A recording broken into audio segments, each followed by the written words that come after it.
Let's face it, anger isn't rare anymore. It's everywhere, online, in traffic, in the mirror. You're not alone if you feel it bubbling inside you more often than you'd like. A comment that cuts deeper than it should. Your jaw tightens, your fists clench. You don't choose the anger, but now it's choosing you. And in that moment, what you do next defines far more than your mood. It represents your strength. You're not broken for feeling rage. You're human. But in today's world, anger doesn't just visit. It camps inside us, fueled by noise, pressure, and constant comparison. That's why the Stoics didn't just preach peace. They practiced command.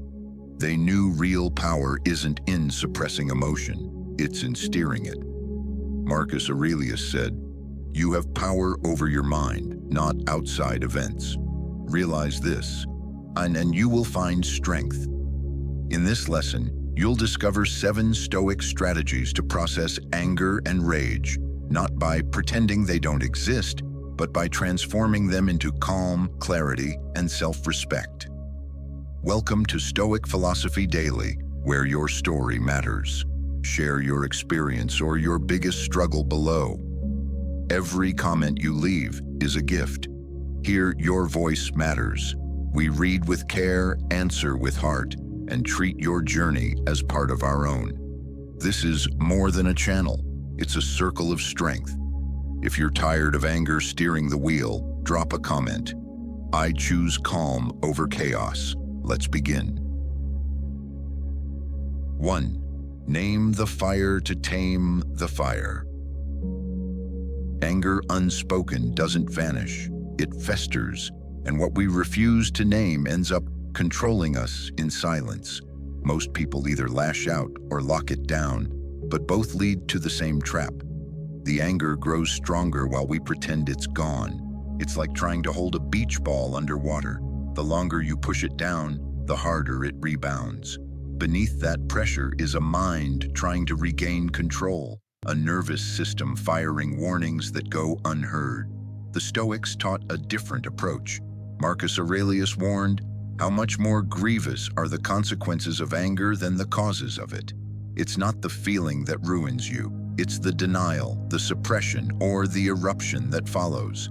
So what's the first step to gaining control? Name it. Not philosophically, literally. I am angry. Whisper it in your mind. Say it out loud if you must. Just give it a name. This small act does something powerful. It puts space between you and the fire. It says, "I see you, but you don't steer me." Neuroscience confirms what the Stoics already knew. When you turn emotion into language, your nervous system calms. You're no longer swimming inside the storm. You're standing on shore, watching it roll by. And in that distance, clarity returns. Try this. Next time you're triggered, someone cuts you off, a message sets you off, or tension rises at home. Pause and name exactly what you're feeling. Not just mad, but I'm angry because I feel disrespected. I'm frustrated because I feel powerless. Now notice the shift. That small recognition gives you traction. It interrupts the spiral, and don't stop at naming it.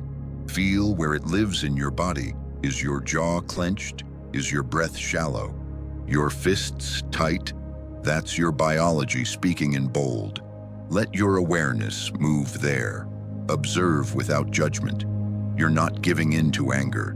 You're confronting it with clarity and self-respect. Because that's the Stoic way. Anger isn't the enemy. It's a flare, a signal, a chance to turn inward and ask, what truth is this reaction revealing? Like smoke from a fire, the anger isn't the root. It's just a sign that something deeper is burning beneath the surface, perhaps a boundary crossed, an expectation unmet, a value ignored. At Stoic Daily, we believe awareness is the first act of mastery. Comment below. I name the fire, I don't feed it. What anger are you ready to face with presence instead of pressure?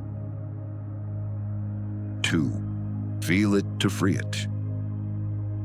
Anger doesn't just speak, it screams through your body, the heat in your chest, The tightening jaw, the shallow breath. These aren't random. They're your nervous system's SOS signal. But most people miss it because they've only been taught to stay calm on the outside while chaos roars within. The Stoics, however, knew that mastery doesn't mean numbness. It means awareness. Marcus Aurelius said, "If you are distressed by anything external, the pain is not due to the thing itself, but to your estimate of it. And this you have the power to revoke at any moment." That estimate, it begins in the body. When anger rises, it doesn't start in your words. It begins in your chest. And if you can catch it there, before it becomes reaction, you gain your first real moment of control. When someone publicly questions your integrity at work, in front of family, or even online, the reaction isn't just in your thoughts. It hits like a wave.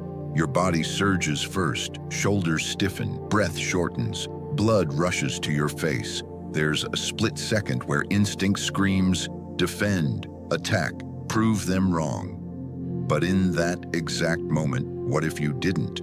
What if you closed your eyes instead of your fists? What if you scanned your body like a lighthouse sweeping a stormy sea, catching the trembling hands, the tight jaw, the storm in your chest?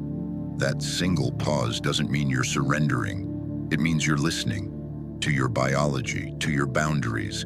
And by doing so, you reclaim the one thing anger usually steals first: your presence, your ability to respond, not react. That's not a weakness, that's unshakable self-respect. Try this. When you're angry, don't run from it. Sit down, close your eyes, start at the crown of your head, and scan downward. Is there heat behind your eyes? Is your breath trapped high in your chest? Is your stomach in knots? Just notice, don't fix, don't fight. This practice isn't about calming down in the shallow sense. It's about showing your body you're listening. That's when the message stops shouting, and slowly the signal becomes insight. You might realize your anger was never about the traffic or the words. They were just triggers. What hurt was feeling unseen, dismissed, powerless. Feel it physically, because when you feel it clearly, it loses its power to hijack you. The body holds the truth before the mind can explain it. At Stoic Daily, we believe awareness of the body is the beginning of peace in the mind. Comment below. I feel it to free it. What's one emotion you've been holding in your chest for too long? 3. Know the difference: anger versus rage. Not all fire is the same. A spark that protects is not the same as a blaze that consumes. Anger and rage may feel similar in your chest, but they come from different places and lead to very different outcomes. One is like a smoke alarm that rings and stops. The other is a house fire fed by rooms you forgot were burning. Healthy anger is instinctive. When someone crosses your boundary, your body reacts like a motion sensor light. Quick, protective, then gone. It rises to defend dignity, then fades once the signal is delivered. But rage is old. It's layered. It's emotional sediment built over years, like pressure trapped beneath the Earth's surface. When it erupts, it looks like today, but it carries yesterday with it, as Marcus Aurelius reminds us. Nay, how much more grievous are the consequences of anger than the causes of it? Rage is rarely about the present. It's about the echoes of everything you swallowed but never spoke. The nervous system keeps a record. What the mind forgets, the body archives. Imagine this. A colleague makes a dismissive comment. You feel a sudden, outsized fury. You think it's about the words, but deep down, it's your history speaking. That one comment pressed an old bruise, a memory of being humiliated, unheard, dismissed. The reaction feels immediate, but the source is ancient. Like touching a scar you didn't know was still tender.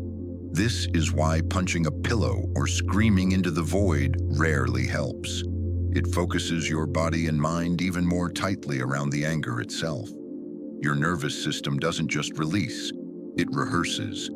And when it rehearses rage, it wires rage. What you repeat, you reinforce.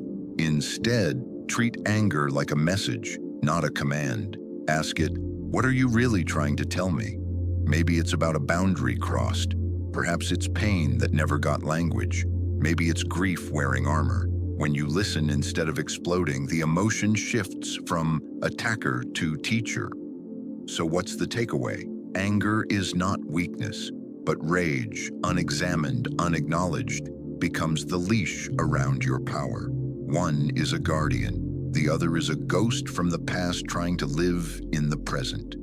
Learn to see the difference. Learn to feel the shift in your body, in your breath, in the intensity behind the thought.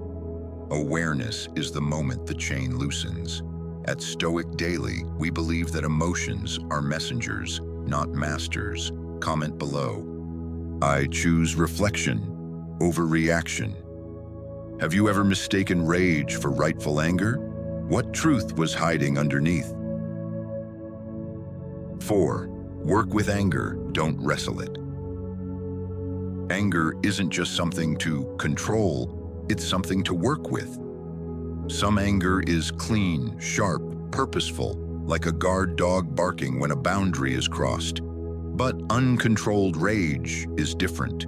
It's a wildfire. It doesn't protect. It destroys the forest and the one standing in it. Most of us know the moment, the surge, the heat, the impulse to strike with words, tone, or silence. You might redirect it, punch a pillow instead of a person. That may stop damage in the moment, but it doesn't dissolve the fire. It only moves the flames to another room. Marcus Aurelius wrote, "The best revenge is not to be like your enemy." The Stoic path isn't suppression, it's a transformation. Because when anger controls you, you become the very chaos you claim to oppose. But when you observe it, you reclaim authorship of your response. So, here's the real work. Don't run from anger, sit with it. The next time it rises, pause before action. Feel it in your body. Is your chest tight? Is your breath short and high? Is your jaw set like stone? That physical awareness moves you from passenger to observer, from storm to sky. Imagine a tense meeting. Someone interrupts you mid-sentence, questioning your competence in front of others. Heat surges. Thoughts sharpen like knives. In that moment, your power lies in one breath, one pause, one conscious response. Let me finish and I'll address that. Calm, direct, self-possessed. You didn't deny the anger, you harnessed it. That is strength. Anger through a Stoic lens is information. It reveals what you care about, where your boundaries lie, and where patience is thin, where growth is needed. It is both a signal of values and a mirror of inner fragility. You can support this process with practice. Slow breathing patterns calm the nervous system. Writing your thoughts releases pressure without collateral damage. Physical movement burns off excess activation. These aren't escapes. They're redirections with awareness. The goal is not to silence anger, it is to refine it. Like turning raw heat into controlled fire, the kind that warms a home instead of burning it down. At Stoic Daily, we believe emotions are raw energy. Mastery is learning where to direct it. Comment below. I transform anger into strength. When anger visits you next, will you fight it or learn from it? 5.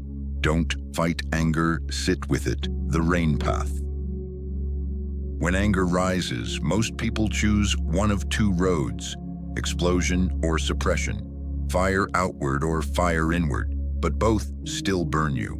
So what if there were a third way? Not to release anger unthinkingly or bury it, but to meet it with awareness.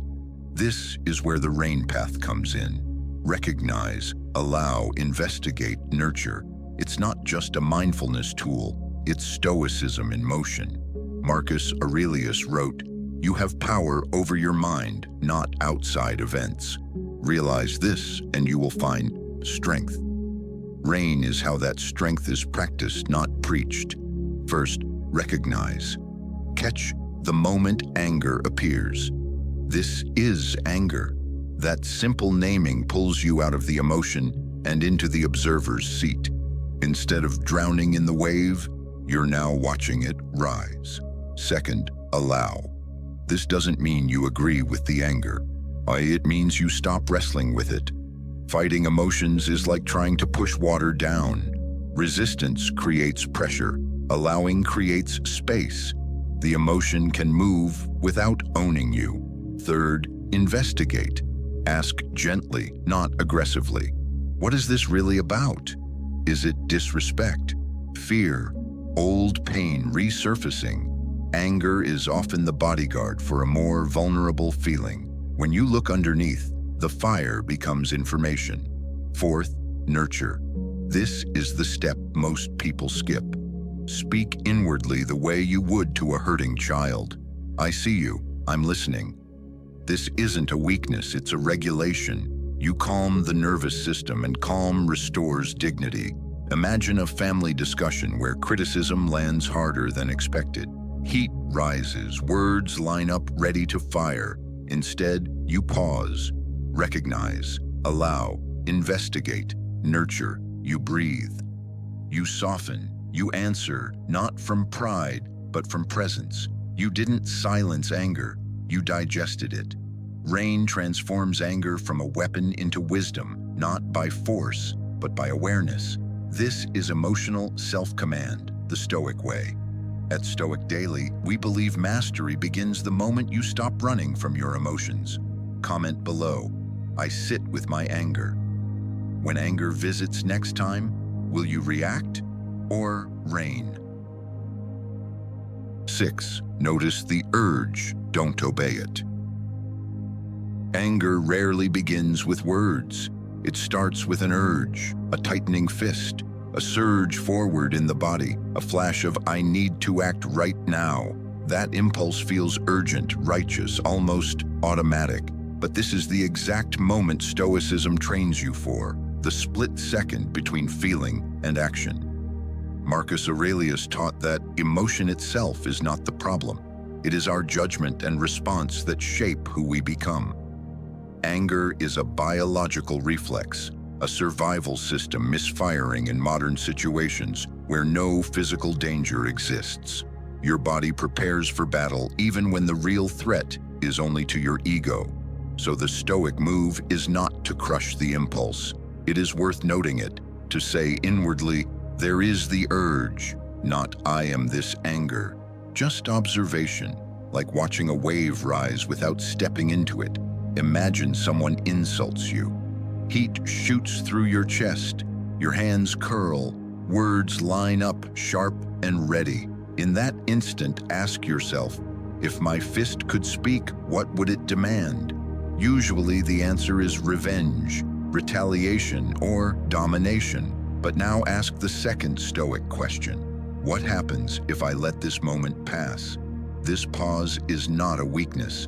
It is a strength in its most invisible form. Silence here is not the absence of power. It is the containment of power, the ability to hold force without releasing it unthinkingly. Marcus Aurelius wrote, "That which is not good for the beehive cannot be good for the bee." Acting on anger may feel satisfying for a second, but it poisons relationships, peace, and self-respect. The impulse promises relief. The outcome brings regret. Try this in real life. When anger spikes, take one slow breath and count to 5.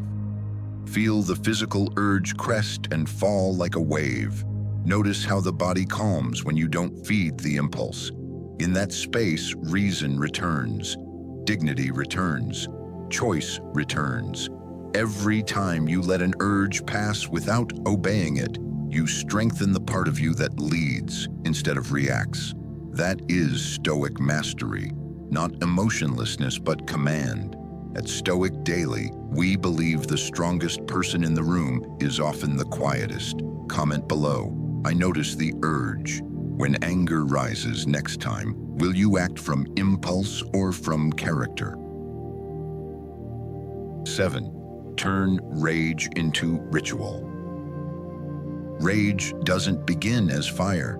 It starts as friction, a tiny spark from something old, unspoken, or unresolved.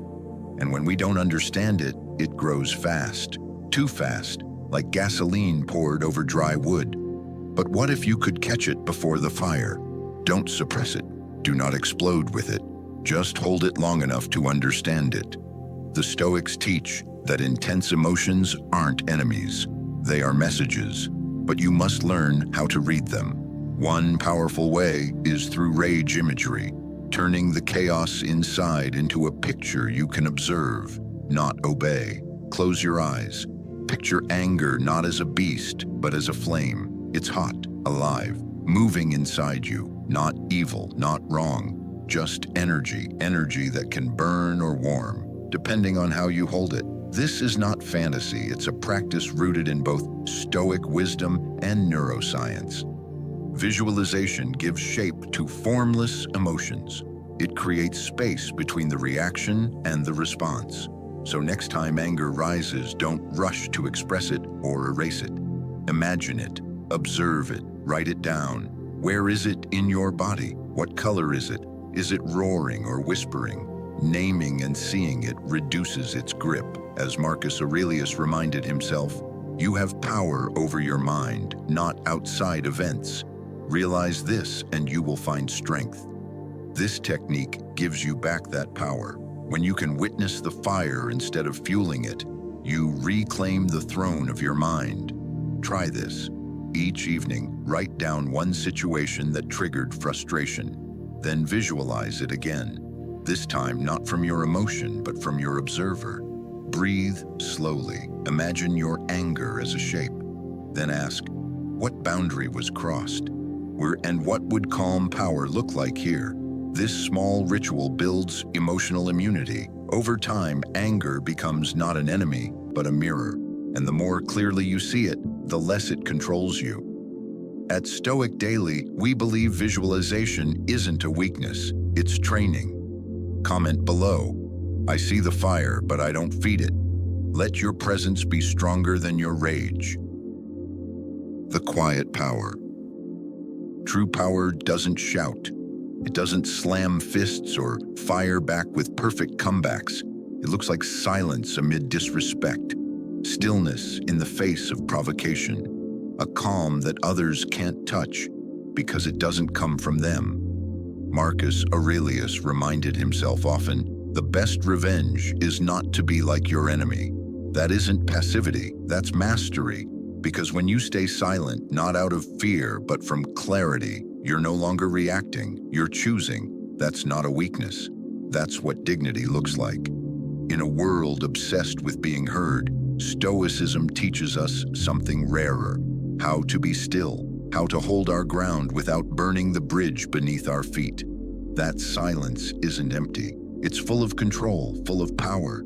So here's your practice. The next time someone tries to pull you into a fight, notice the impulse to prove, to punish, to shout. Then try this instead. One breath, one pause, one silent response. Watch how it changes everything. Comment below. My silence is my strength. Let us know how you've used calm to transform a moment of chaos. And if this video gave you something to think about, subscribe. Share it with someone still caught in the loop of reaction. At Stoic Philosophy Daily, we believe that restraint is not repression. It's self-respect in motion, and peace is a power you never have to explain. If you're seeking more, discover the full path on my channel.